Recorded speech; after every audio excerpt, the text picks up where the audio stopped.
Health news మీకోసం.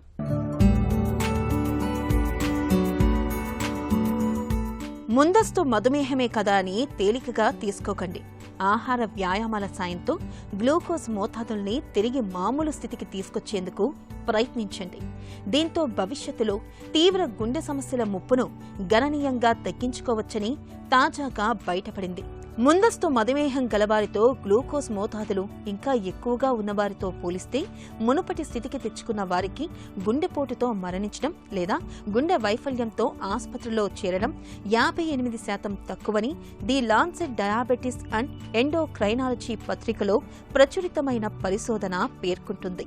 ముందస్తు మధుమేహంలోనూ glucose మోతాదులు సాధారణం కన్నా ఎక్కువగానే ఉంటాయి. కాకపోతే మధుమేహంగా గుర్తించేంత ఎక్కువగా ఉండవు. దీన్ని నిర్లక్ష్యం చేస్తే పూర్తిస్థాయి మధుమేహంలోకి చేరడం ఖాయం. అందుకే బరువు తగ్గడం, వ్యాయామం చేయడం, ఆహారంలో మార్పులు చేసుకోవడం మంచిదని డాక్టర్లు సూచిస్తూ ఉంటారు.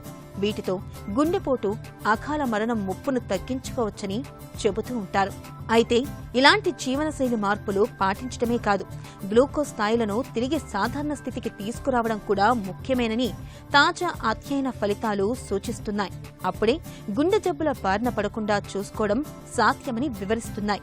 ఇన్సులిన్ కు కణాలు బాగా స్పందించడం, అవయవాల చుట్టూ పోగుపడే హానికర కొవ్వు తగ్గడం ఇందుకు దోహదం చేస్తుండొచ్చని పరిశోధకులు భావిస్తున్నారు. కణాలు ఇన్సులిన్ కు సరిగ్గా స్పందించకపోతే రక్తనాళాలు దెబ్బతినే ప్రమాదం ఉంటుంది. దీంతో పూర్తిస్థాయి మధుమేహం తలెత్తడానికి ముందే గుండె జబ్బుల ముప్పు పెరుగుతుందని పరిశోధకులు హెచ్చరిస్తున్నారు.